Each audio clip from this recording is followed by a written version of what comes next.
Bien, bonjour à tous. Bonjour pour ce nouvel événement séminaire at Systemix. Aujourd'hui, mois de janvier, premier séminaire de l'année 2019.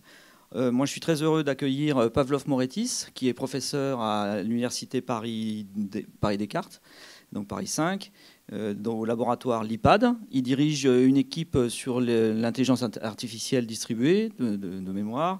Il a un parcours à la fois un petit peu industriel à Capgemini et puis beaucoup en académique. Il a fait ses classes, je dirais, côté en Grèce. C'est ça, non en Grèce, à Chypre, et à Chypre, Dauphine. Voilà. Et à Paris-Dauphine pour Voilà. l'HDR et pour la thèse, je crois, c'est ça.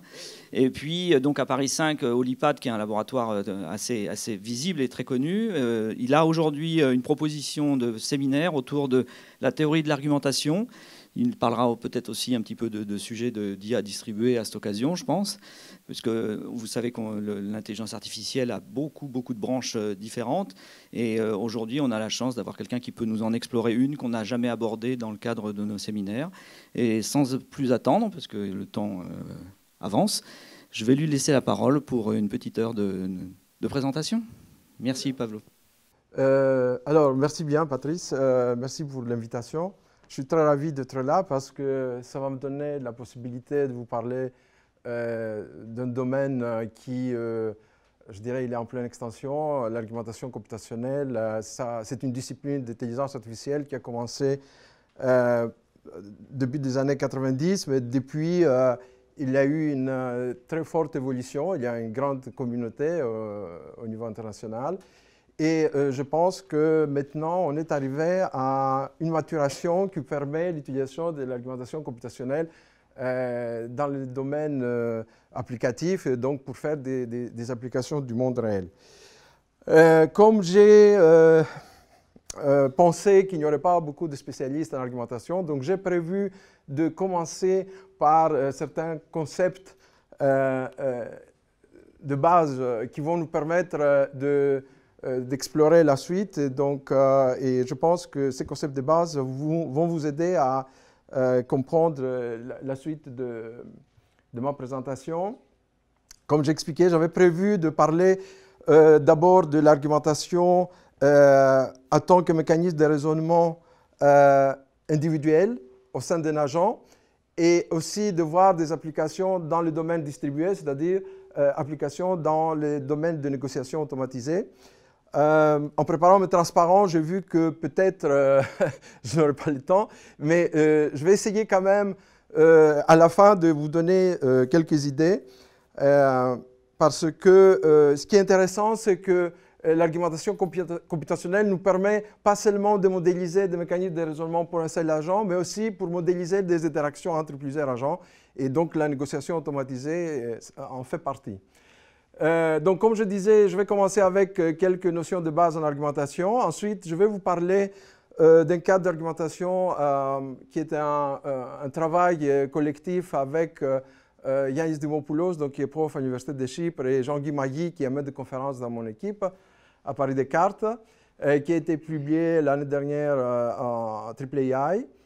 Je vais vous présenter donc une application, donc je dirais, une tentation de voir comment on pourrait utiliser ce cadre dans le domaine de voitures autonomes. Donc, j'ai été inspiré par ta présentation quand tu es venu à Paris-Descartes pendant la journée de la FIA.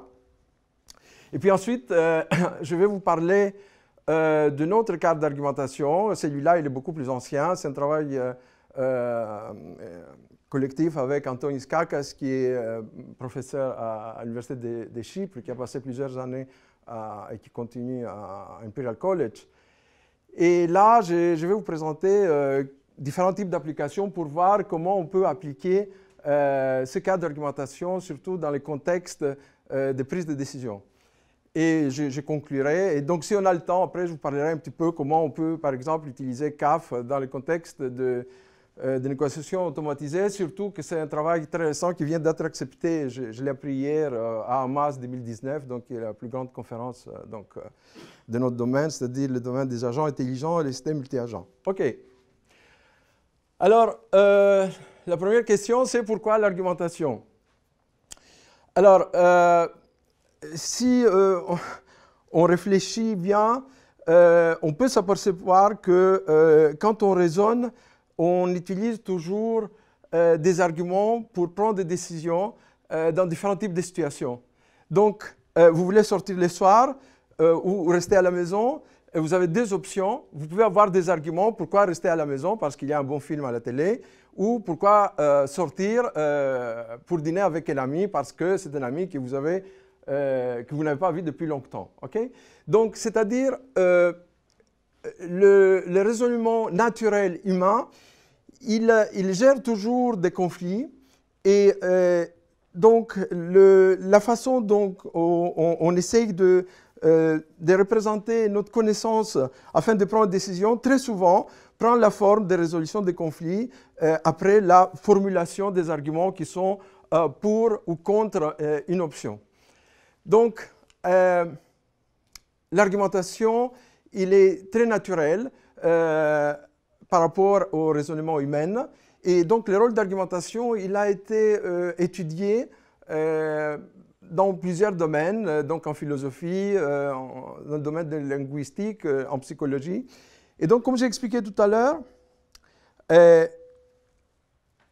structurer notre connaissance sous forme d'arguments, c'est très naturel.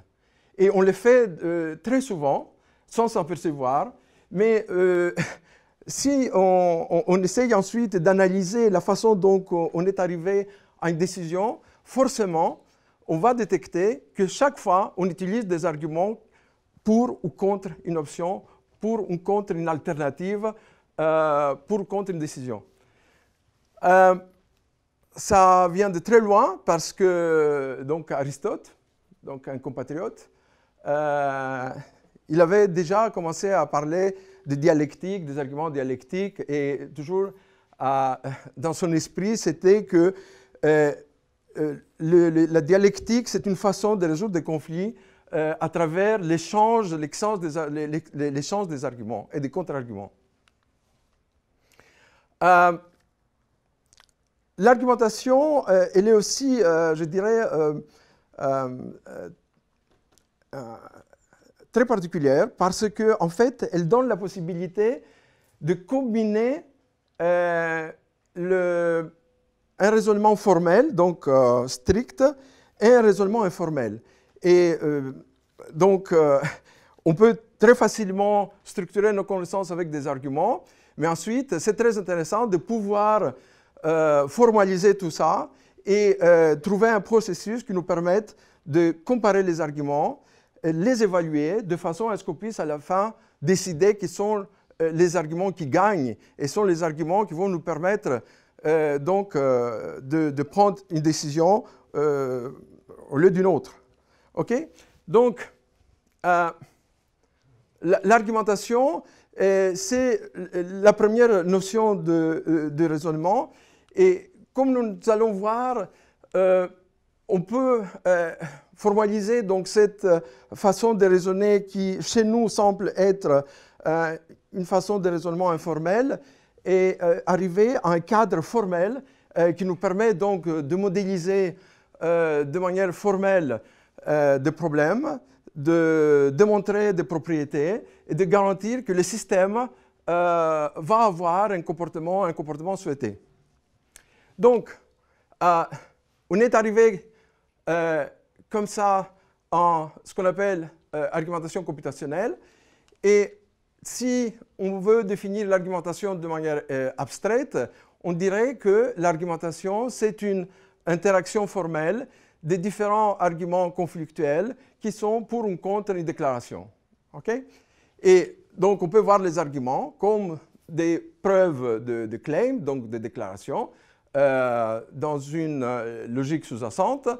Et ces déclarations ou claims peuvent représenter des croyances, des objectifs ou des actions. Okay? Et on peut donc considérer un processus structuré d'argumentation qui contient plusieurs phases. La première phase, c'est la construction des arguments, qu'on peut utiliser pour cela différentes logiques. Hein. Ensuite, c'est la définition des interactions. Donc, c'est-à-dire qu'il faut définir quelles sont les arguments qui sont en conflit.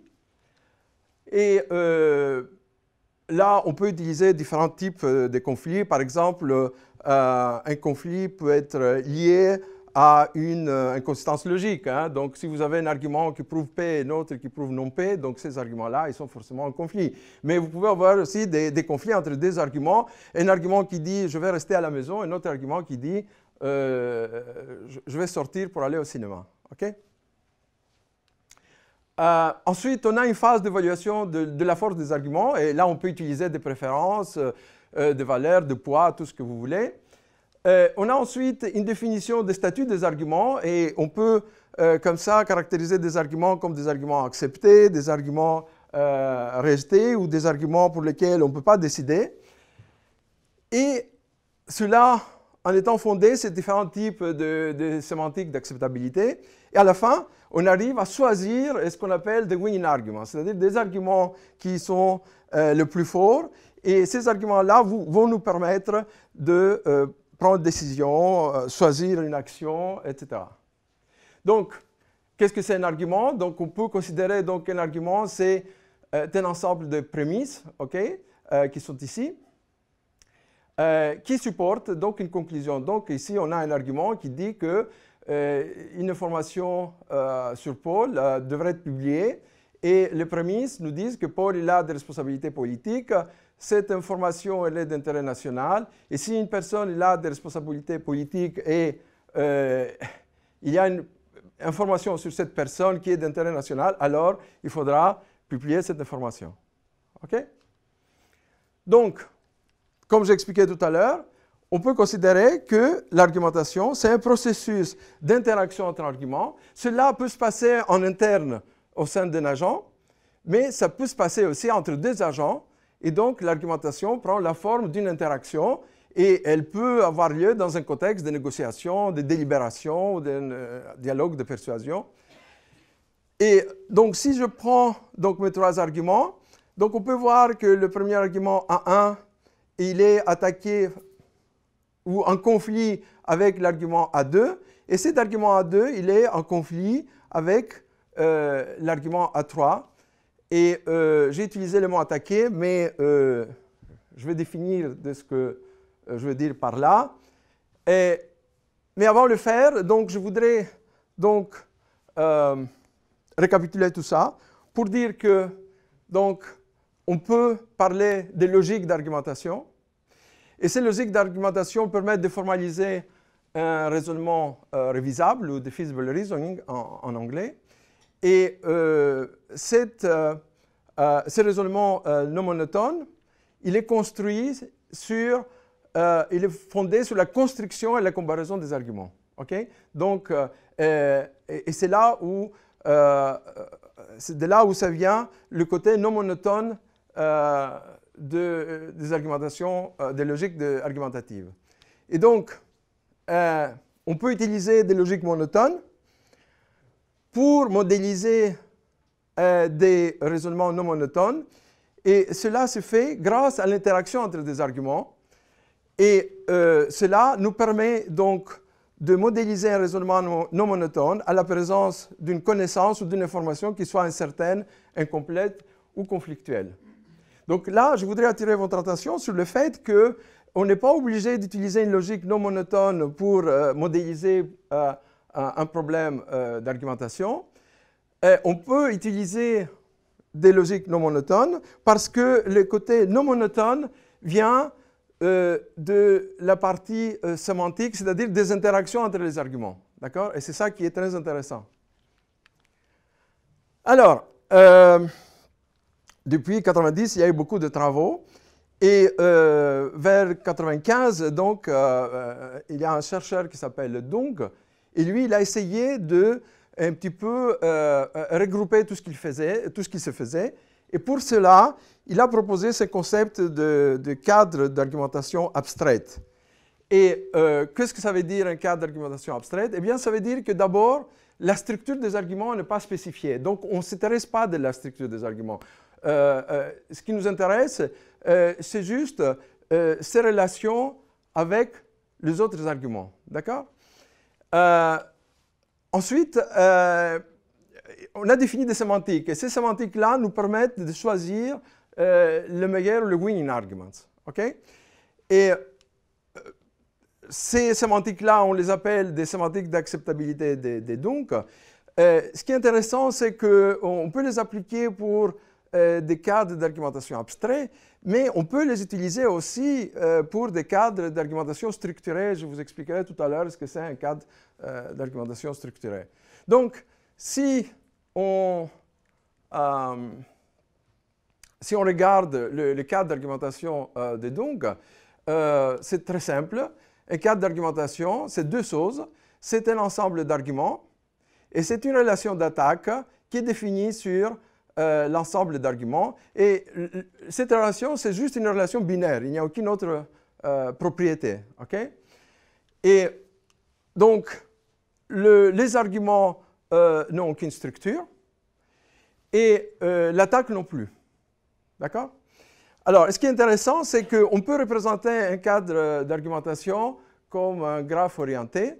Et donc ici, vous avez donc une représentation de notre exemple de tout à l'heure. Donc ici, j'ai A1 qui dit il faut publier cette information. Ici, j'ai l'argument A2 qui attaque A1 et qui dit qu'il ne faut pas publier parce que donc, il a résigné, donc il a démissionné, donc ce n'est plus une personne politique. Et l'argument 3 qui dit non, sa démission n'était pas acceptée, donc il reste toujours un politique, donc il faut publier. Donc, ce qui est intéressant, c'est de voir qu'un cadre d'argumentation, c'est quoi? C'est un graphe orienté où le nœud, c'est les arguments et où les arcs, donc, représentent les attaques. OK? Vous m'arrêtez, hein? Si vous avez des questions, il n'y a aucun problème. Comme j'expliquais, nous avons donc cette représentation. Maintenant, ce qui nous intéresse, c'est de pouvoir choisir les winning arguments. Et on les fait en utilisant les sémantiques. Donc, il a proposé ce qu'on appelle des sémantiques fondées sur les extensions. C'est les sémantiques qui sont les plus utilisées depuis plusieurs années, même si dernièrement, il y a de nouvelles sémantiques sur ce qu'on appelle de ranking-based. Oui.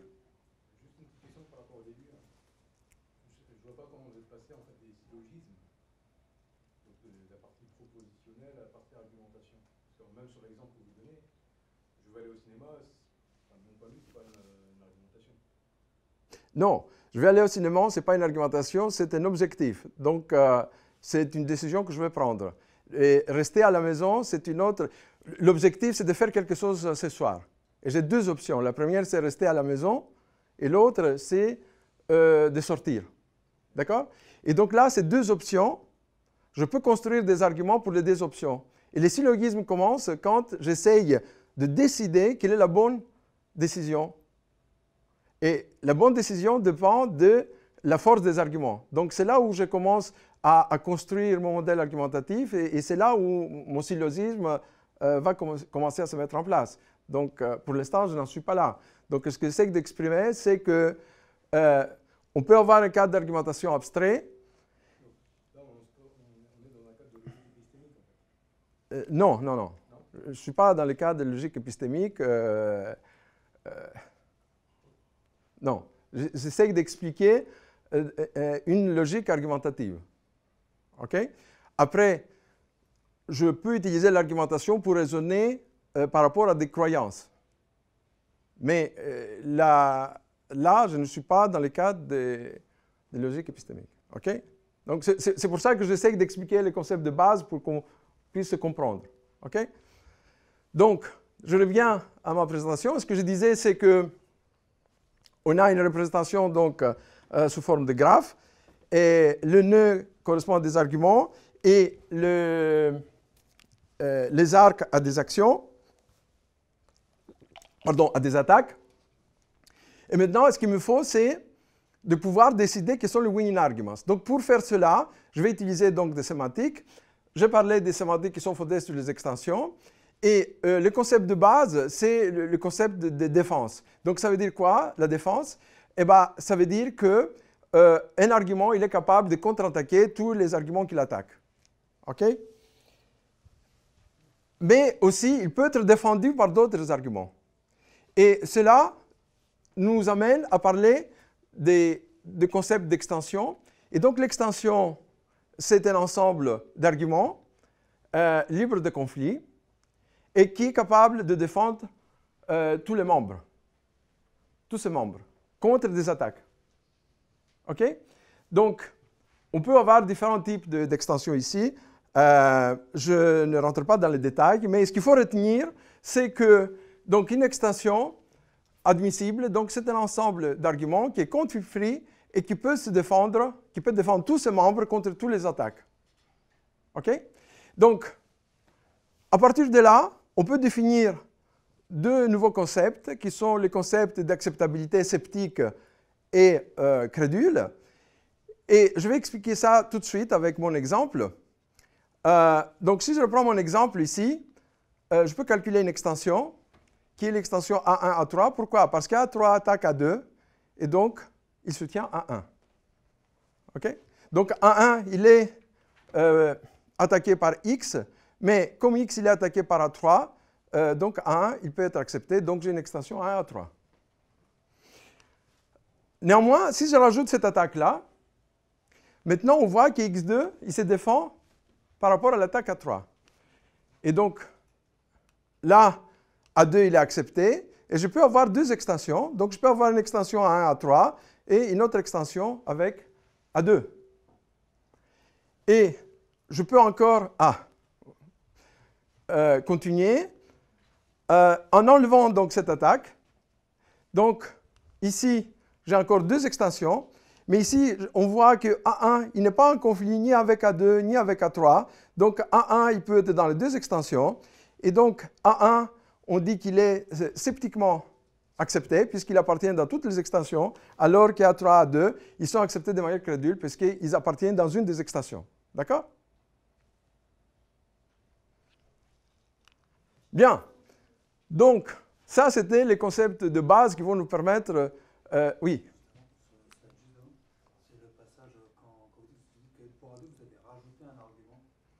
Pour A2, je n'ai pas rajouté, j'ai rajouté une attaque. Et à l'attaque, vous la décrivez obligatoirement avec le petit symbole? Soit le X, soit le... Non, non, non. Les X, c'est que l'argument A2 il n'est pas accepté et je mets ce petit symbole pour dire que maintenant l'argument A2 il est accepté. C'est juste ça. Et le fait que c'est juste pour dire qu'il est passé d'accepter à accepter, c'est-à-dire que le X existe toujours, il n'existe plus. Maintenant, il est accepté, il est accepté. Alors, le X montre que l'argument A2 il est rejeté. Et ce signe-là, c'est pour montrer qu'il est... Donc, non, oui, oui. Donc, le X, il est maintenant... A2, il est accepté. Donc, c'est pour ça que j'ai mis ces signes au-dessus des X. Hein. C'est juste une forme de présentation. Alors, pour le troisième cas, c'est que cette attaque-là n'existait plus. Donc, A2 n'attaque plus A1. Donc, il n'y a plus de conflit entre A1 et A2. Donc, A1 et A2, ils peuvent se retrouver dans la même extension. Puisque, comme j'ai expliqué, une extension, c'est un ensemble qui est conflict-free et qu'il défend tous ses membres contre les attaques des arguments qui viennent de l'extérieur. D'accord? Il est aussi accepté aussi. Pardon? Il est aussi accepté. Oui. C'est pour ça que je disais des extensions A1, A3 et A1, A2.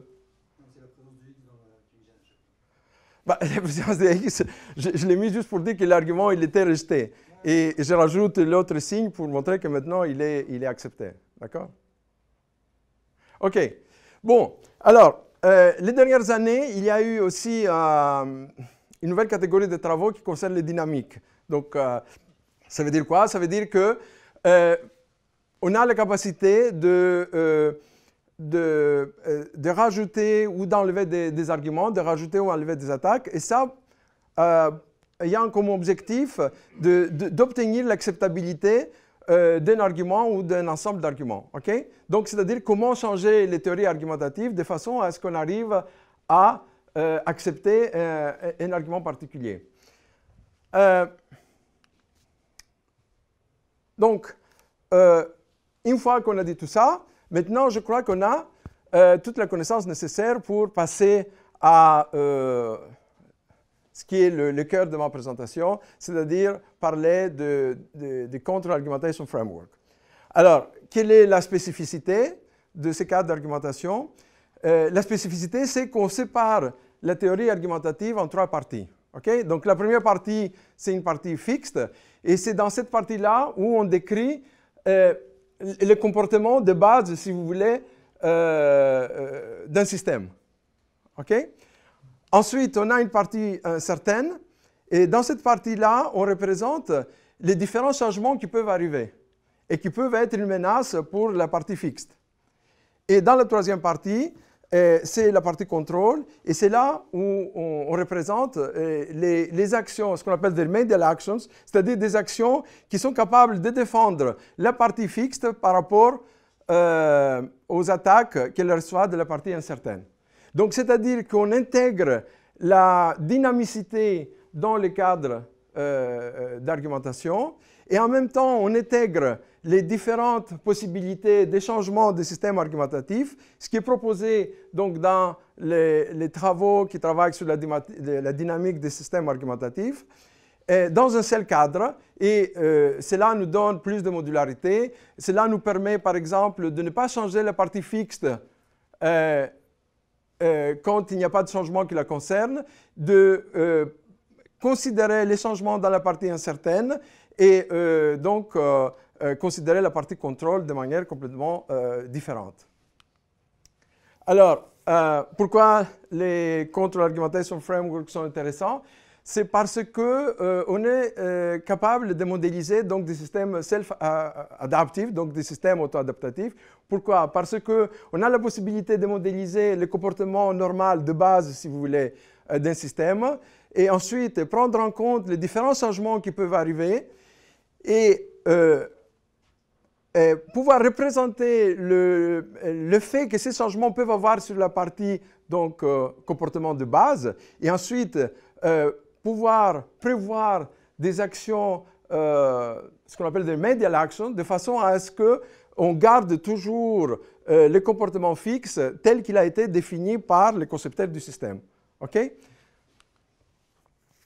Un exemple, donc ici, donc, j'ai un cadre argumentatif. Tout ce qui est vert correspond à la partie fixe. Donc, qu'est-ce que ça veut dire? Ça veut dire que là, je connais que les arguments sont là et je sais aussi que les attaques qui sont là, les attaques vertes, je sais qu'elles sont là. Donc, je sais que cette attaque-là existe entre l'argument C et l'argument A. Je sais que cette attaque-là, elle est dans le descente, c'est-à-dire que B attaque A, attaque B. Et donc, cette partie-là, c'est-à-dire les arguments verts et les attaques vertes, constituent la partie fixe. Ensuite, j'ai une deuxième partie qui est la partie incertaine. Et dans cette partie-là, comme j'ai expliqué tout à l'heure, on modélise la partie incertaine. C'est-à-dire que là, j'ai un argument dont je ne sais pas s'il est là. OK? Mais s'il est là, je sais qu'il attaque l'argument A. OK? Et puis ensuite, j'ai deux types d'attaques incertaines. J'ai celle-là où je connais la direction, mais je ne sais pas si l'attaque est là. Et ici, j'ai une autre attaque où je connais qu'il y a une attaque, il y a un conflit entre C et G, mais je ne sais pas le sens de l'attaque. Donc, je ne sais pas si C attaque G ou G attaque C. OK? Oui. En fait, si je sais qu'il y a un argument qui attaque A, le fait de savoir fait que l'argument C existe. Non. Je sais que si l'argument existait, il devrait attaquer A. Pardon? La flèche ne doit pas être verte. Si, la flèche est verte parce que je sais que si l'argument existe, alors je sais qu'il y a une attaque entre C et A. Mais je ne sais pas si la personne croit en A. Je sais si, c'est pas je sais, c'est différent de je sais. C'est peut-être qu'il est fixe. En fait, c'est la partie fixe. C'est-à-dire que ce dont tu peux être assuré, c'est fixé que tu auras ça dans le cas où tu as un Voilà. C'est-à-dire que, comment dire, vous connaissez une personne, vous savez quelles sont ses croyances, OK? Vous savez que s'il a un argument particulier, cet argument-là, c'est une attaque pour un de vos arguments. Mais peut-être que cette personne-là n'est pas au courant de cet argument-là. D'accord? Donc, il ne l'utilisera jamais. Mais s'il l'utilise, vous savez bien que c'est un argument qui peut vous faire mal. Parce qu'il y a le sens commun que cet argument-là attaque cet argument-là. Vous voyez? OK. Bon. Alors, et donc la troisième partie, c'est la partie bleue. OK?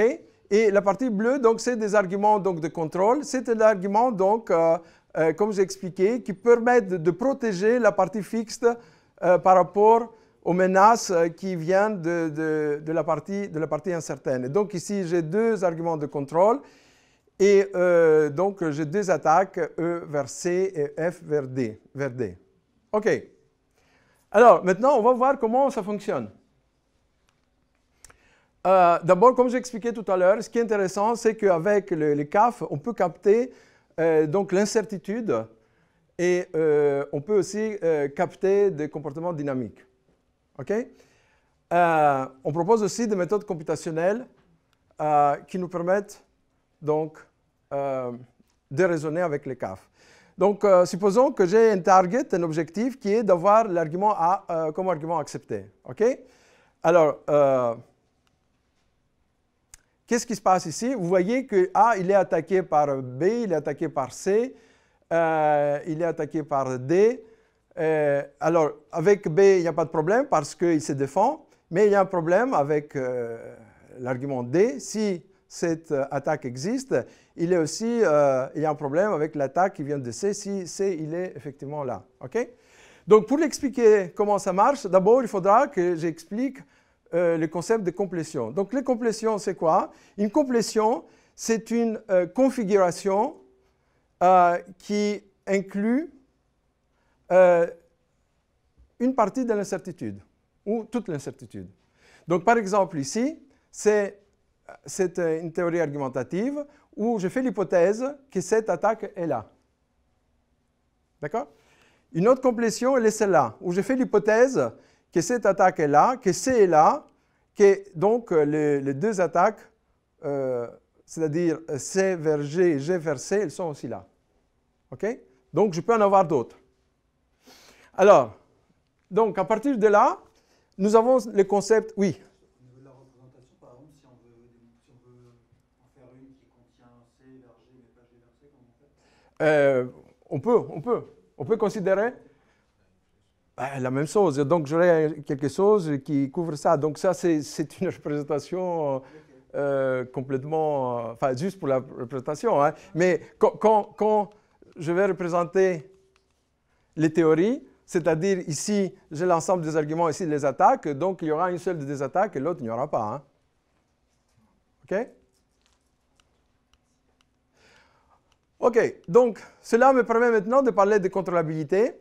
Et donc, qu'est-ce que c'est la contrôlabilité? La contrôlabilité, pardon. Donc, étant donné un target T, qui est sous-ensemble donc, de mon cadre d'argumentation, et une sémantique sigma, donc, K filet est skeptically or credulously contrôlable par rapport à T et cette sémantique. S'il existe un ensemble d'arguments de contrôle que j'appelle donc A-conf, sous-ensemble donc des arguments, tels qu'ils me permettent d'avoir donc un CAF prime qui est le résultat qui configure donc le CAF initial avec cet ensemble. Et T, il est inclus dans chaque ou au moins une sigma extension de toutes les complétions de CAF prime. OK? Donc, en d'autres termes, la contrôlabilité me permet de chercher si j'ai un sous-ensemble d'arguments de contrôle, que quelle que soit la configuration, quelle que soit la complétion, donc l'argument qui m'intéresse fera partie d'une des extensions, et ça c'est donc l'acceptabilité crédule, ou dans toutes les extensions concernant toutes les complétions. Donc, ça veut dire qu'ici, avoir alpha dans une extension, effectivement, comme vous voyez ici, donc c'est le cas. Pourquoi? Parce que donc, alpha, il se défend contre B. Et il y a E qui attaque C. OK? Donc, il le défend contre cette attaque. Et il y a l'autre attaque qui vient de D, mais il est défendu par F. Donc, je peux avoir une extension A, E, F, G. Et donc, mon target A, il fait partie de la seule extension que j'ai ici. OK? Comment on fait ça? Eh ben, on fait cela en utilisant donc des QBF, Quantified Boolean Formulas. Je ne vais pas rentrer dans les détails pour expliquer ça. Ceux qui sont intéressés, ils peuvent regarder le papier. En fait, on utilise un codage donc, qui utilise des QBF. Et on résout un problème de SAT, mais un SAT avec des QBF. Et donc, cela nous donne de très bons résultats au niveau computationnel. OK.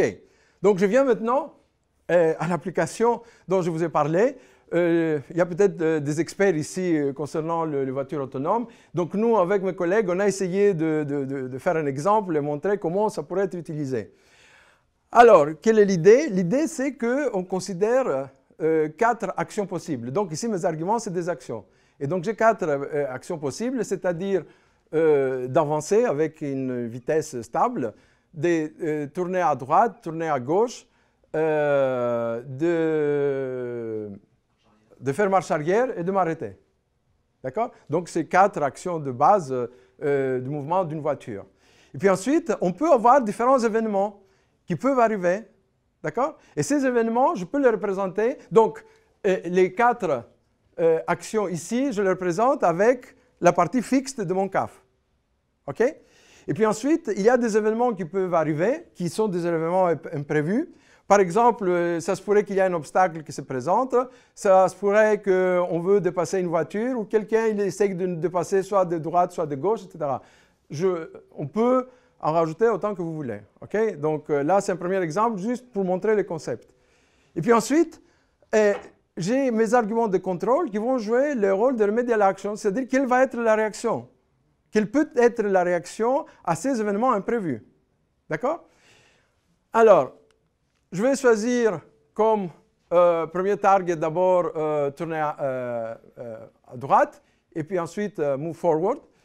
Et je vais vous présenter, bon c'est un peu barbare hein, parce que encore on n'a pas une interface superbe, etc. On a surtout utilisé pour l'instant le CAF pour le cadre de négociation et donc on a une interface un peu meilleure en ce qui concerne la négociation. Mais là, juste pour vous montrer que, par exemple, pour turn right, vous voyez, j'ai une solution déjà à 260 millisecondes avec les 3 arguments qui sont les 3 actions possibles. Et donc, on peut choisir une de 3. Pour l'instant, il n'est pas adapté à ces cadres-là, mais je pense qu'on peut l'adapter et qu'on peut avoir des solutions chaque fois associées à ce qui s'est passé, etc. Mais ce qui est intéressant de voir ici, que par exemple, si vous regardez turn right, il y a donc ici une attaque de cet argument-là qui représente donc une action qui concerne une voiture qui essaie de passer à droite. Et donc, vous voyez qu'il y a la solution ici de slow down. OK. Il y a une deuxième qui est un obstacle. Il y a slow down ou avoid.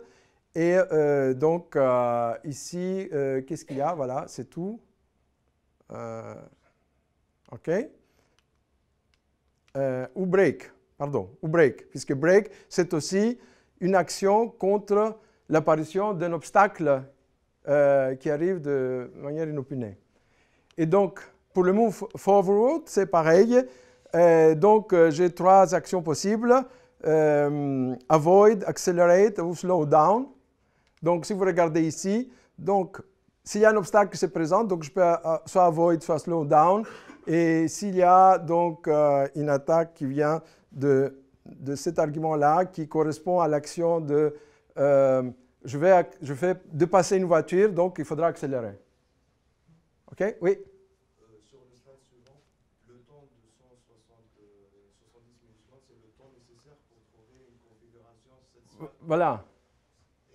Et ça, sur une machine qui n'est pas encore, enfin, c'est pas le plus performante, et on a des améliorations à faire au niveau du logiciel, hein, mais c'est juste pour avoir une idée.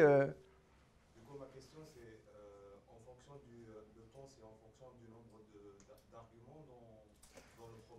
Oui, oui, oui. C'est exponentiel Oui, D'accord. oui. Mais après, il faut voir combien d'arguments on a.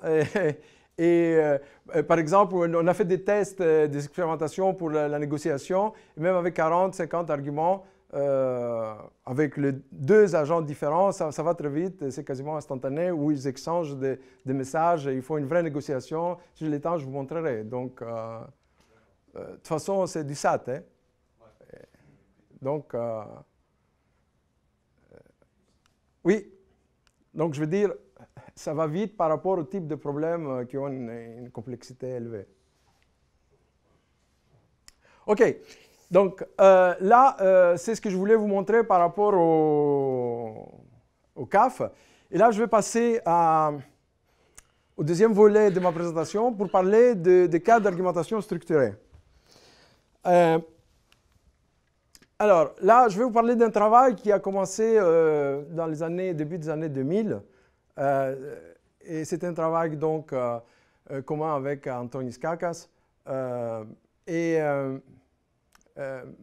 Ce travail, maintenant, il est arrivé à un niveau très avancé de maturité. Je vais vous parler des systèmes qui, actuellement, donc ces systèmes sont dans une phase éventuellement de transfert technologique pour des applications industrielles. OK. Alors, comme j'ai expliqué tout à l'heure, la différence d'un cadre d'argumentation structurée par rapport à un abstrait, c'est que maintenant, on a une structure particulière pour la représentation des arguments. Donc, on a un langage particulier pour représenter les arguments. Donc, les arguments, ils ont une structure particulière. On peut aussi définir les différents types d'attaques qu'on peut avoir. OK? Donc, ce cadre structuré, il est fondé sur un cadre de programmation logique qui s'appelle Negation-as-Failure. Donc, il a été proposé en 1994 par Kakas, Mankarel et Dung. Les théories de Logic Programming Without Negation-as-Failure, donc, sont des théories non monotones. Mais la non-monotonicité ne vient pas de l'opérateur Negation-as-Failure, mais il vient par une relation de priorité entre les règles. Okay? Donc, ça veut dire que dans ce cadre logique, nous avons juste la négation stricte. Okay? Donc, à quoi ça ressemble? Eh bien, nous avons donc des règles de ce type-là. Okay? Et on utilise donc ce type de règles pour représenter, je dirais, la théorie argumentative de base. Comme j'ai expliqué tout à l'heure, le comportement de base d'un système. Okay? Et puis ensuite, nous avons des règles qui expriment des priorités ou des préférences. Okay? Donc ces règles-là, ils ont comme tête cela, c'est-à-dire high priority de la règle 1 par rapport à la règle 2. Et on utilise donc une relation de dérivabilité classique qui est modus ponens. Donc, en fait, une théorie argumentative ici, c'est deux choses. C'est donc une théorie T dans laquelle vous avez des règles de ce type-là et une théorie P dans laquelle vous avez des règles qui expriment des préférences sur d'autres règles. Et donc, on peut dire qu'une théorie LPP, donc, comme j'ai expliqué, c'est un couple. Ici, on a des arguments qu'on appelle du niveau objet et qui soutient par exemple un ensemble d'options. Okay? Et ces options, ça peut être des décisions, des actions, etc. Et ensuite, on a un ensemble d'arguments de priorité qui sont divisés en différents niveaux hiérarchiques. Et ce qui est intéressant, c'est qu'à chaque niveau, ces arguments-là donnent la priorité aux arguments du niveau n-1. Okay? Et on peut avoir autant de niveaux que ce sera besoin pour représenter la connaissance du domaine et les préférences des utilisateurs par rapport à la connaissance qui exprime le comportement de base. Okay? Donc, ma théorie, elle ressemble à ça. Donc, ici, c'est les object level. Donc, j'ai des arguments R, I et RJ, donc j'ai des règles. Donc, cette règle-là prouve L et celle-là non L. Puis ensuite, j'ai des règles de priorité supérieure qui expriment donc des préférences au niveau n-1. Et je peux avoir deux possibilités, soit d'exprimer un comportement général. On dit que d'habitude, c'est comme ça que ça se passe. D'habitude, c'est ça ma préférence. Mais il y a des situations exceptionnelles pour lesquelles j'ai une préférence dans l'autre sens. Et comme ça, je peux toujours continuer. Et chaque fois, j'essaie de donner, si c'est le cas, la priorité à l'exception. D'accord? En condition qu'il n'y a pas d'autres conditions particulières ou des contextes particuliers, etc. Ce qui est intéressant ici, c'est le fait qu'on peut représenter des comportements par défaut ou des comportements qui sont contextuels. Et aussi, une troisième chose, c'est que, comme je vais montrer un peu plus tard, on peut faire du raisonnement hypothétique parce que toutes les conditions qui sont décrites dans cette partie-là ou dans cette partie-là, elles peuvent aussi être des hypothèses. Et donc, ça veut dire on pourrait faire donc des hypothèses et faire du raisonnement hypothétique. OK. Alors, donc Gorgias, on ne voit pas. Gorgias, c'est un sophiste grec qui est le père de la rhétorique. Et la mythologie dit qu'il suivait son frère qui était dentiste. Et il essayait de convaincre les patients de se laisser arracher les dents. Hein. Donc, c'est comme ça qu'il pratiquait la rhétorique et l'argumentation. Quelles sont les caractéristiques? C'est d'abord qu'on peut faire donc, une résolution déclarative de problèmes à travers l'argumentation, qu'on a une fondation théorique solide en construisant des arguments acceptables. Et donc, les arguments pour une option, ils doivent être aussi forts que tous les arguments qui l'attaquent. Okay? Et donc, au niveau de la sémantique, ce qui est intéressant, c'est que ici, pour considérer un argument, il faut prendre l'argument qui vient de la partie T et de la partie P. Et donc, on construit comme ça des arguments qui doivent être aussi forts que tous les arguments qui appartiennent donc dans la partie T, mais aussi les arguments qui les soutiennent dans la partie P. Okay? Et donc, ça nous permet donc de représenter les politiques sous forme d'arguments acceptés. C'est un cadre qui est très robuste et qui nous permet donc de raisonner dans un contexte d'information inconsistante et incomplète. Il est bien adapté pour raisonner dans des environnements dynamiques parce qu'il nous permet de prendre en compte des conflits internes qui sont internes à une politique, mais aussi des conflits entre différents types de politiques. Hein. Donc, qui sont externes par rapport à une politique particulière et donc considérer des environnements avec plusieurs politiques.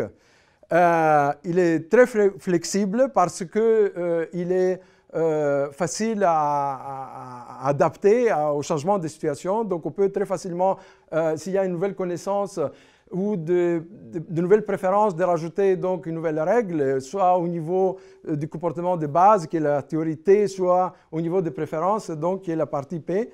Et donc, ça permet donc de prendre en compte de nouvelles politiques de manière très flexible. Alors, pourquoi c'est intéressant dans le contexte actuel? Parce que c'est le concept d'explicabilité.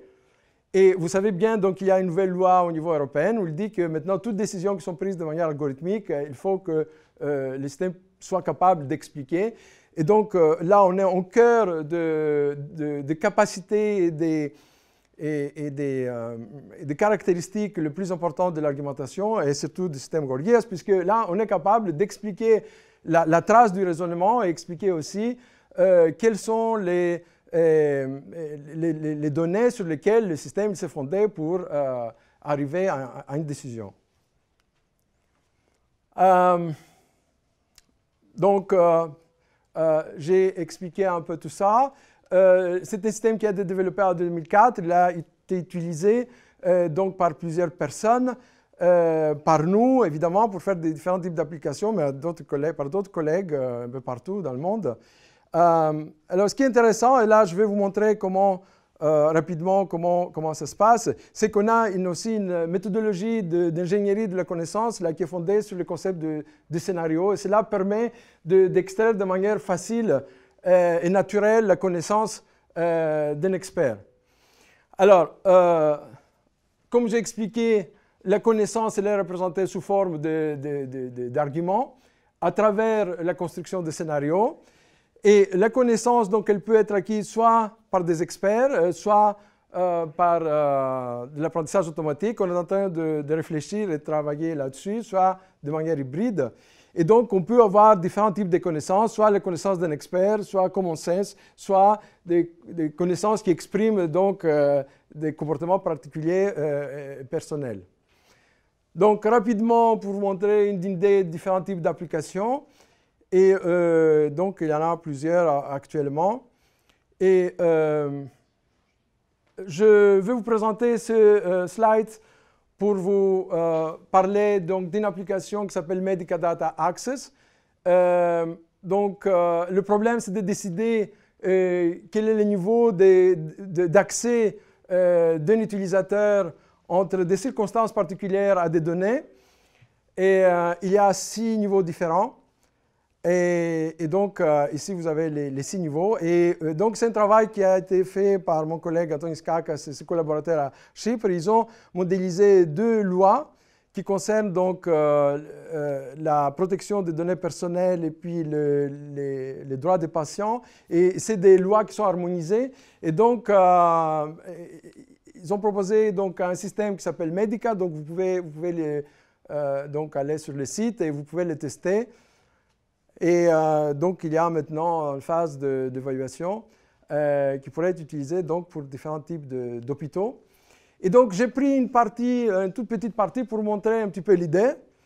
Et donc, ici, vous voyez un scénario avec donc, 2 options, Deny ou Allow Access. Et on a un scénario qui nous dit que quand quelqu'un est malade, donc, il a droit à et qu'il faut utiliser ces données privées, donc il peut avoir accès à ces données. Mais et cela, ça concerne en fait son médecin personnel et lui-même. Mais s'il s'agit d'un docteur, donc d'un médecin hospitalier, alors là, il n'a pas accès à toutes les données. OK? Alors, à partir de ces 2 scénarios, comment ça marche? On essaie de construire un scénario qui est l'union de 2 scénarios. Okay? Et là, on pose la question à l'expert, qu'est-ce qui se passe dans cette situation? Est-ce que c'est un scénario qui peut être possible? Et donc, l'expert peut dire oui, ou c'est un scénario qui ne peut jamais arriver. Okay? À ce moment-là, ça veut dire que j'avais les 2 scénarios de base, ils étaient déjoints. Donc, je pourrais m'arrêter là. Donc, ici, c'est le cas. Et donc, c'est toujours Deny Access. Mais j'ai un autre scénario. Parce que là, on pose la question, on dit, d'accord, mais est-ce qu'il y a une situation dans laquelle le médecin hospitalier, il peut avoir accès? Il dit oui, si le malade, il est hospitalisé. OK? Donc là, j'ai une option Allow Access. Et puis ensuite, on pose la question et on dit, OK, est-ce qu'il y a d'autres choses qui peuvent se passer? Il dit oui, il y a le problème, il y a un problème si jamais il est inconscient. S'il est inconscient, donc on ne peut pas avoir accès. OK? Et la question qu'on peut se poser ensuite, si on prend les 2 scénarios, est-ce qu'il y a une possibilité pour que un accès soit possible? Eh bien, l'expert, il dit, la loi, il dit oui, s'il y a un membre de la famille qui donne la permission. D'accord? Donc, à partir de là, donc, on a construit différents scénarios qui expriment donc des préférences à différents niveaux. Et ici, vous pouvez voir comment on peut représenter ce scénario de manière très facile. Donc, vous voyez qu'ici, c'est le premier scénario. Donc, si je sais que Private Data, c'est Allow Access, si c'est Hospital Doctor, je Deny Access. Donc, je donne la priorité à cette règle-là parce que c'est ce qui nous a dit le scénario le premier scénario au niveau 1. Mais s'il est hospitalisé à ce moment-là, donc j'ai la règle R1 qui a la priorité par rapport à la règle R2. Et donc, comme ici, je continue à avoir un conflit parce que si je prends l'argument R1 avec la règle qui lui donne une priorité et R2 avec la règle qui lui donne la priorité, je suis toujours dans un contexte donc, de décision crédule. Et donc, je peux prendre l'une ou l'autre solution. Donc, si je veux trancher vraiment, il faut que je rajoute donc, cette règle-là. OK? Mais ensuite, il y a le scénario qui me dit que s'il est inconscient, donc pareil, j'ai une priorité maintenant de la part de la règle R2 par rapport à la règle R1. Et donc cette règle-là donne la priorité à l'exception. Et ensuite, j'ai l'autre scénario qui me dit qu'effectivement, s'il y a une permission, on peut néanmoins donner un accès aux données. Et j'ai la dernière règle qui donne la priorité à cette exception. Donc, si on regarde bien, donc j'ai la règle R1 avec sa priorité P1, 1, 2, P3, 1, 2 et 4, 1, 2, qui est qui construit un argument qui est plus fort que l'argument qui est construit par la règle R2, R1 de 1, R2 de 1, R3 de 1. Okay? Et donc, comme ça, le système arrive à une décision unique, sceptique, qui est donc de donner access. OK. Je vais trop vite. La deuxième application dont je voulais vous parler, c'est une application que j'ai commencé à travailler avec une ophtalmologiste, chef de service, chef de clinique, pardon, qui m'a contacté avec son chef de service l'année dernière, et il voulait un système qui permet de donner un premier avis qui pourrait être utilisé donc, par les urgences de façon à faire une première évaluation dans les services ophtalmologiques et décider par rapport au rendez-vous. Donc, si c'est quelque chose de très urgent, on le garde. Si ce n'est pas très urgent, on peut donner un rendez-vous à une semaine, 2 semaines, un mois, etc. OK? Donc, j'ai travaillé presque un an avec elle. Et donc, l'idée, c'est comment faire une première évaluation. Et pour faire cela, on s'est fondé sur une étude qu'ils avaient faite et qui concernait une catégorisation de différentes maladies, catégorisation des symptômes, définition de différents paramètres, etc. OK? Et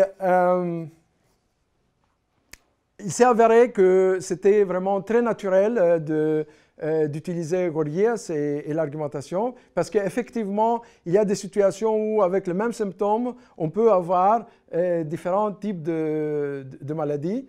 Et il suffit après de donner une information supplémentaire pour que on décide si c'est telle maladie par rapport à telle maladie. Mais il y a des situations aussi où on peut avoir plusieurs opportunités dès le début, et ensuite il y a une information particulière qui arrive, et les 3 options qui étaient, ou 4 ou plusieurs qui étaient apparues au début, eh bien elles ne sont plus valables. Il y a une autre option qui vient de nulle part carrément, et qui donc c'est elle qui s'avère être le bon diagnostic.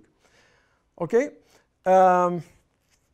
Alors le contexte, c'est qu'il y a plus de 80 maladies.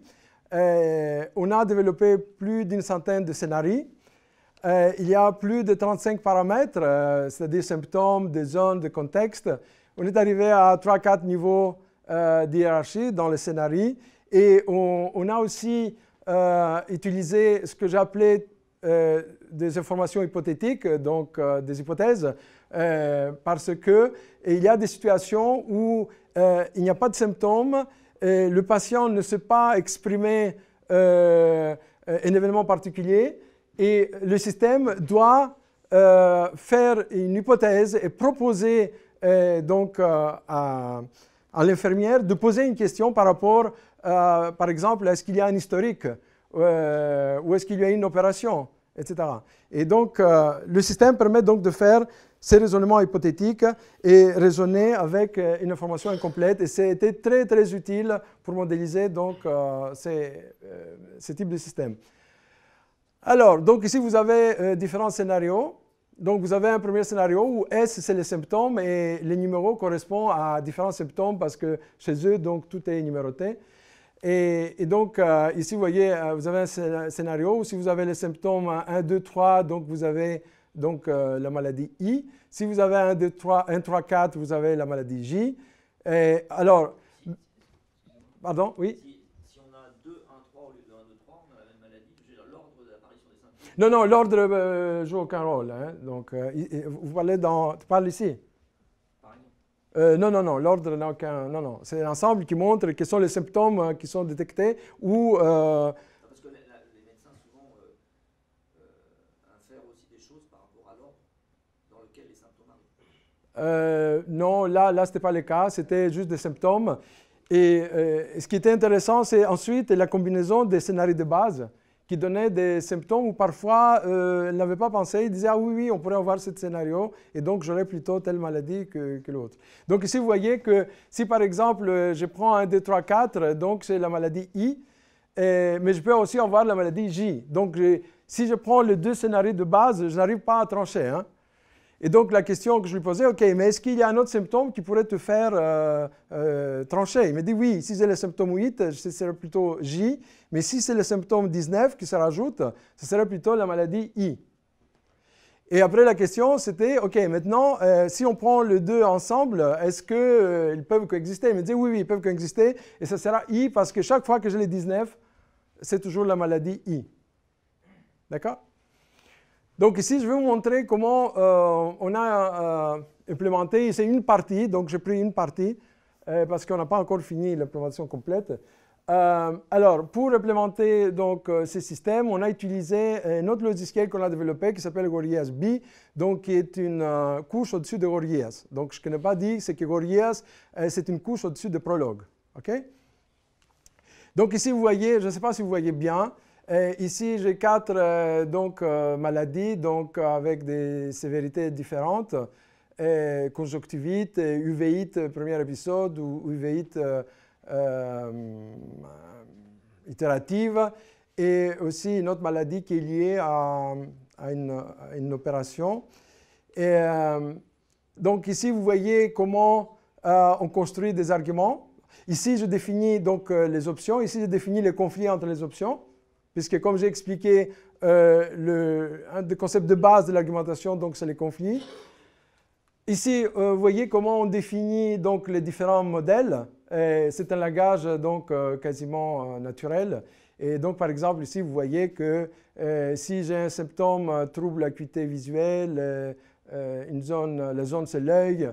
Et ici, vous allez voir que c'est une information qui concerne l'antécédent. Et donc, ce que je vous disais, c'est une hypothèse que le système va faire et que ça va permettre à l'infirmière de poser la question parce que donc, le malade, surtout s'il n'a pas d'antécédent, il ne va pas penser à proposer, à dire librement qu'il avait un antécédent et que l'infirmière n'a pas la connaissance donc, pour poser la question. Hein.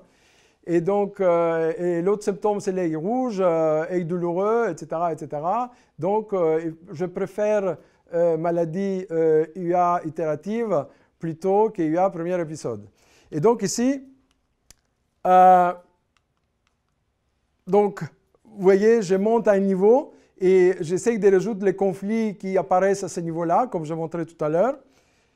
Et ici, vous voyez que je commence donc à exécuter le système, je commence à rentrer des facts. Et si je commence avec donc, jaune, œil et symptômes œil rouge, donc je peux avoir 3 maladies possibles. Je peux avoir donc une conjonctivite virale avec donc sévérité 2. Et le système donne l'argument sur lequel il a été fondé pour proposer ce diagnostic. Je peux avoir une solution pour uvéite premier épisode et il donne donc l'argument qui a utilisé. Et je n'ai pas de solution pour post-op complications, suture, infection avec donc, un indice de sévérité 4. Mais j'ai aussi une solution pour maladie UA itérative. Mais vous voyez ici, en faisant l'hypothèse qu'il y a un antécédent. D'accord? Et c'est là où c'est très important parce que là, l'infirmière va pouvoir poser la question à la patiente ou au patient, est-ce que vous avez eu un antécédent? Et si la question est oui, eh bien, à ce moment-là, ça peut être donc une uvéite donc itérative, mais si la question est non, ça ne peut être qu'une uvéite donc premier épisode. Alors, ce qui est intéressant, c'est que si maintenant je rajoute le contexte, hein, qui est chirurgie oculaire suite opératoire, donc vous voyez que maintenant le système n'arrive plus à trouver des solutions pour conjonctivite et les deux uvéites, et il y a une solution qui concerne maintenant la maladie, un diagnostic post-op complication suture infection qui apparaît et qui est donc le diagnostic, et ça de manière sceptique. Vous voyez, il y a une seule option qui est proposée, et pour toutes les autres, il n'y a plus de solution. Donc ça veut dire que le fait d'intégrer dans la connaissance les contextes a fait basculer les diagnostics. Donc le système, donc maintenant, il propose un diagnostic unique qui est celui donc, de la complication post-opératoire. Donc on voit ici tous les côtés non monotones, dynamiques, etc. Donc ici vous avez vous voyez comment le code qui est généré de manière automatique. Ce qui est intéressant de dire qu'on travaille sur une version où maintenant on peut, à partir de la construction de scénarios, de produire directement le code. OK? Et donc, c'est le code donc, qui est généré de manière automatique. J'ai le temps de présenter rapidement une dernière application. Oui, si elle n'est pas trop longue. Non. La dernière concerne un call assistant. Et donc ici, je vous donne les requirements. Donc, on a le téléphone qui sonne et le call assistant peut décider de laisser sonner ou passer l'appel. Et donc, en général, il choisit donc de passer l'appel. Mais si la personne donc, il est au travail, c'est une raison donc pour ne pas passer l'appel. Néanmoins, si c'est un appel qui vient de la famille, alors il peut passer l'appel à condition qu'il n'est pas dans un meeting avec d'autres personnes. Mais là encore, il peut y avoir une situation dans laquelle il peut prendre l'appel. C'est quand c'est un appel qui vient de son fils, qui est à l'école et qui est malade. OK? Donc ici, donc, c'est les différents scénarios qui correspondent donc à ces requirements. Ici, vous avez donc la théorie. Vous voyez que j'ai donc allow et deny call quand j'ai un phone call. Et donc, d'habitude, comme on a dit, le comportement par défaut, c'est de répondre aux appels. Mais si la personne est au travail, alors à ce moment-là, il ne passe pas l'appel. Néanmoins, si ça vient d'un membre de famille, eh bien, il peut prendre l'appel, à condition qu'il n'est pas dans un meeting. Okay? Mais il y a encore une situation dans laquelle, même quand il est dans un meeting, il peut prendre l'appel, et c'est la situation dans laquelle l'appel vient de son fils, et le fils il est à l'école et il est malade. Okay? Et donc ici, vous avez l'implémentation de cet exemple d'assistant call. Et il peut être beaucoup plus complexifié. Hein? Et donc, vous voyez de façon très facile, ici vous voyez la théorie qui est donc générée de manière automatique, qui correspond donc à ce que je vous ai montré tout à l'heure au niveau théorique. Et ici, vous voyez comment les décisions évoluent avec l'évolution de la connaissance. Et vous voyez qu'ici, par exemple, quand il y a un phone call, donc j'ai deux solutions, allow et deny. Mais quand je rajoute at work, donc j'ai une solution pour deny, mais je n'ai pas de solution pour allow. Et si je rajoute que le call, ça vient d'un family member, là, j'ai une solution pour allow et pas une solution pour deny. Et si je rajoute le meeting, donc je change encore. Donc j'ai une solution pour deny, mais pas pour allow. Et si je rajoute aussi la connaissance que l'appel vient de son fils, qu'il est à l'école, qu'il est malade, eh bien là, j'ai une solution pour allow et je n'ai plus de solution pour deny. Et ici, vous voyez tous les arguments qui permettent donc de justifier cette décision. Alors, conclusion.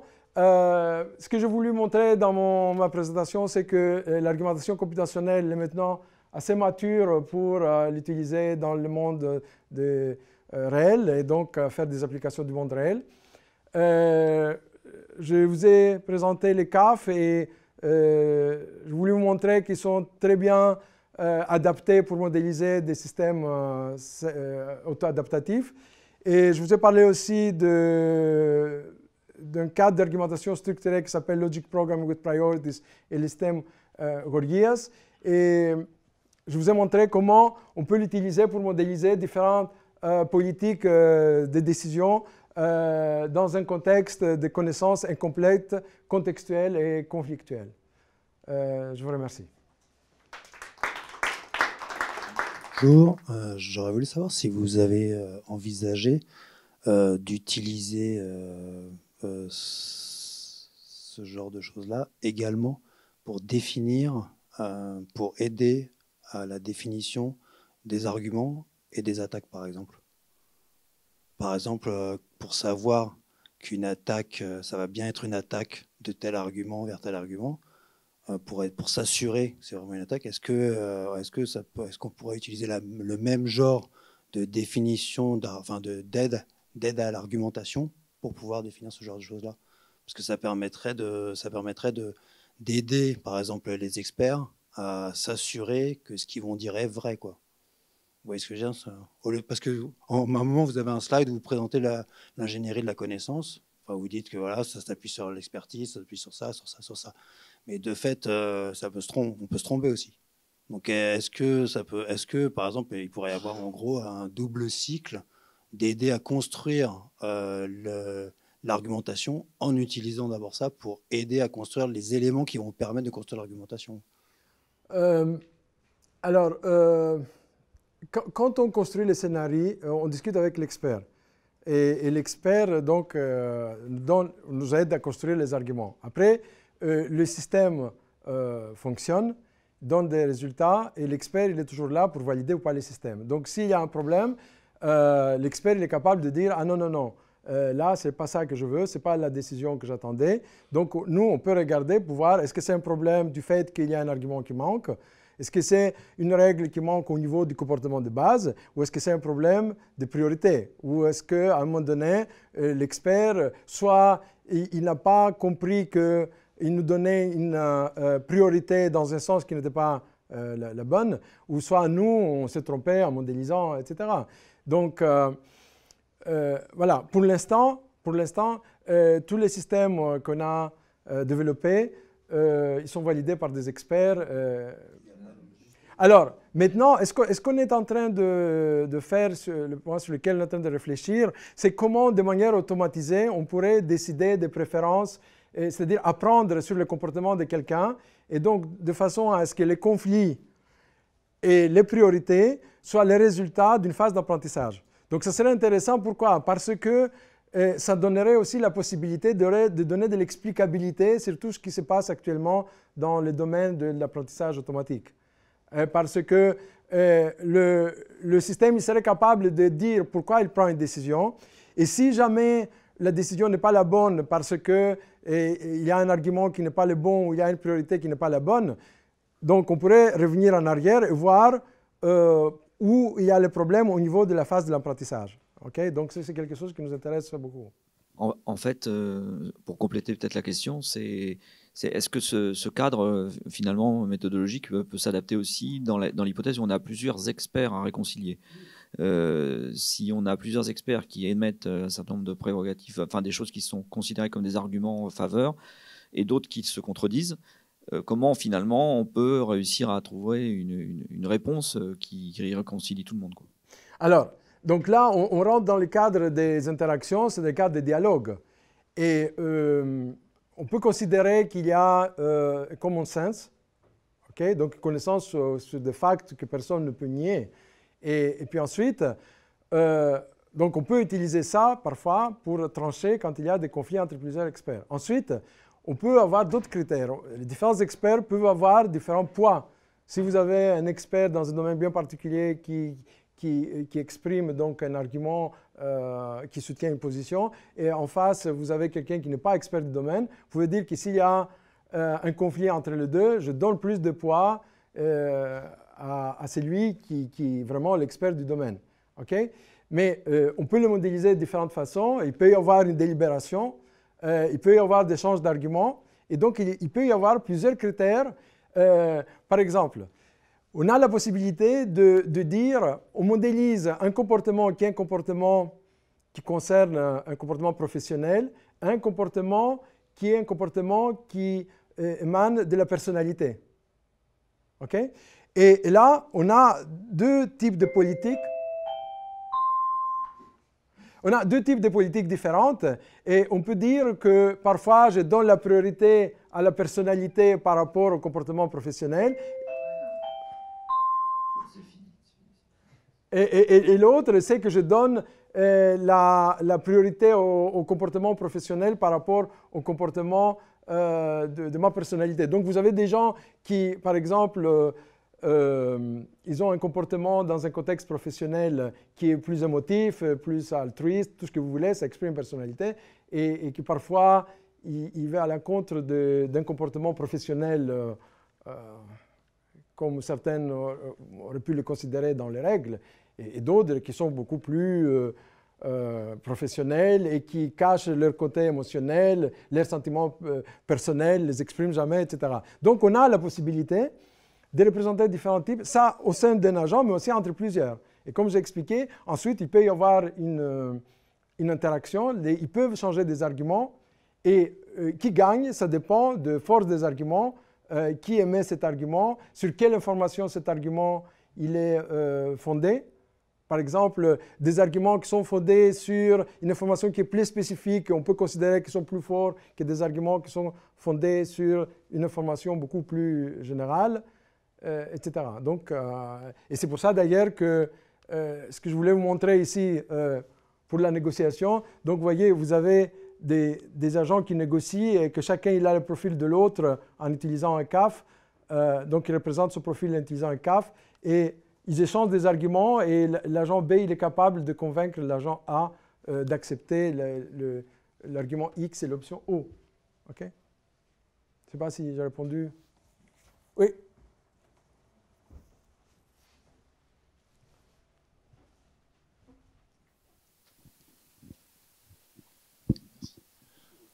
Tout d'abord, merci pour la présentation, d'avoir structuré la présentation pour partir des bases jusqu'à les applications réelles du travail.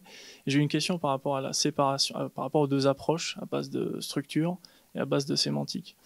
Donc l'approche... Non, les deux, ce que je n'ai pas dit peut-être, c'est que le cadre structuré que je vous ai présenté utilise la même sémantique de Dung. D'accord, c'était ma question en fait. C'est la sémantique. Elle se base sur un modèle, donc ça transforme le problème en étude sur un graphe orienté, et ça transforme le problème en logique simple, donc un problème SAT qui se base sur la... Ça, c'est le CAF. Ici, ce n'est pas le SAT qu'on utilise derrière. Hein. Le problème, il est transformé en SAT dans le cadre CAF. Mais ce que je n'ai pas dit, c'est que ce cadre d'argumentation structurée utilise la même sémantique d'un Dung. On utilise des sémantiques donc fondées sur les extensions. Donc la seule différence, c'est qu'au lieu d'avoir considéré l'argument juste comme un nœud sans aucune information, les arguments ont la structure que je vous ai montrée. Donc c'est-à-dire, on a des arguments qui sont structurés par des règles du premier niveau, qui est de object level, où on définit le comportement de base de l'agent. Et puis ensuite, tous les arguments qui sont construits par des règles qui expriment des priorités ou des préférences sur le niveau 1-1. Okay? Mais la sémantique est la même. Quand on calcule quel est le winning argument, quel est l'argument qui gagne, ou quand on veut calculer une acceptabilité crédule ou sceptique, on utilise toujours la sémantique qui est fondée sur donc le concept d'extension, ça veut dire des arguments qui sont libres de conflit et qui contre-attaquent tous les arguments qui les attaquent. Pour conclure, on peut parler de correction et complétude entre logique non monotone, que vous avez nommé approche structurelle, et l'approche sémantique. On peut parler de complétude entre les deux approches. Je ne le verrai pas comme ça, parce que en fait, comme j'ai expliqué, la sémantique est la même pour les deux. Donc la sémantique, elle vient pour permettre de choisir, de résoudre les conflits entre les arguments. D'accord ? Et c'est là où le côté non monotone se trouve. Parce que vous pouvez avoir un argument qui est accepté à un moment donné et qui peut être rajouté juste après. Parce que s'il y a un autre argument qui rentre dans la discussion, donc vous pouvez avoir donc un argument donc, qui l'attaque, mais vous pouvez avoir le même argument qui redevient acceptable s'il y a un autre argument qui attaque l'argument qui l'attaque. Donc vous voyez, c'est deux choses différentes. La première, c'est la structure, c'est comment on représente les arguments. La sémantique, et donc on peut utiliser une logique monotone, on n'est pas obligé d'utiliser une logique non monotone. Okay? Et ensuite, il y a la sémantique qui vient pour nous permettre donc de résoudre les conflits entre les arguments et donc décider quels sont les bons arguments. Et c'est là où cette sémantique nous permet de décider de l'acceptabilité des arguments, c'est cela qui nous permet de construire une logique non monotone. Parce que souvent dans une logique classique, quand on parle d'approche structurelle ou syntaxique, on utilise des règles de déduction pour partir de prémices jusqu'à la conclusion. Mais je ne l'ai pas montré ici, mais je peux utiliser d'autres règles qui sont du même type, qui me permettent de déduire les prémices des règles que je vous avais vues. Donc je peux avoir derrière une autre théorie. Là, je me suis concentré juste sur la partie argumentation et je considère que les prémices qui sont là, c'est des facts, mais j'aurais pu avoir des règles de même type qui donc me permettent par déduction de... Et donc juste pour voir plus clair, donc les outils que vous avez présentés à la fin, ils utilisent des graphes derrière, des analyses de graphes derrière pour donner leur verdict. Voilà, c'est ça. C'est en fait,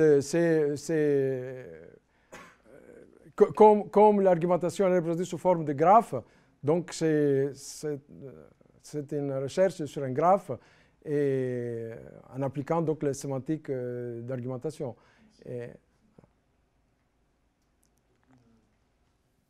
Merci beaucoup pour cette présentation.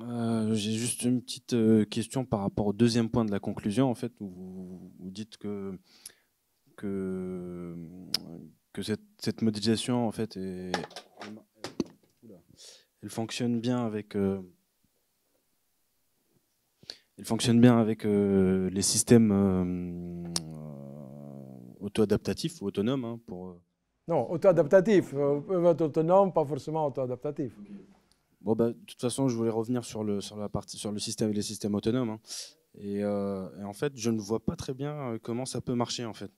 Parce qu'un vrai système autonome, il est beaucoup plus compliqué que choisir entre 4 ou 5 actions, en fait, dans tout un système, ou dans un environnement. Donc un vrai système autonome, il y a beaucoup d'informations qui rentrent en jeu. Et alors, la question que je vous pose, c'est vous pensez que ça peut fonctionner en temps réel, en fait, ce type de modélisation, on va dire? Alors, d'abord, c'est un travail qui a été publié l'année dernière. Donc, on est en train de travailler en même temps sur l'extension au niveau théorique, mais on cherche aussi des applications. Donc, quand on a échangé des emails, l'idée c'était est-ce qu'on peut l'utiliser dans le contexte de voitures autonomes? Donc, ça ne veut pas dire qu'on va utiliser un seul CAF pour tous les systèmes autonomes. Je peux avoir plusieurs CAF, déjà. OK? A priori, pour compléter, il y aurait un CAF par véhicule, par exemple. Voilà. Non, je peux avoir plusieurs CAF par véhicule, moi, je dirais. OK? Et donc, et ce CAF-là pourrait communiquer, interagir. C'est notre travail sur la négociation. Mais là, ce ne sera pas une négociation, mais ça peut être aussi une négociation. Okay? Pour décider à un moment donné où il y a un conflit, il va y avoir deux CAF, un qui concerne, je ne sais pas, juste la conduite, et un autre CAF qui concerne, il y a un problème, est-ce qu'il faut s'arrêter, je ne sais pas. Hein? Donc je ne suis pas un expert, c'est pour ça que je serais ravi de discuter avec des gens qui sont experts et voir si effectivement c'est possible. Alors pourquoi je dis que ça peut être, oui, ça peut être en temps réel. Ça dépend du nombre d'arguments. On n'a pas encore, on l'a testé avec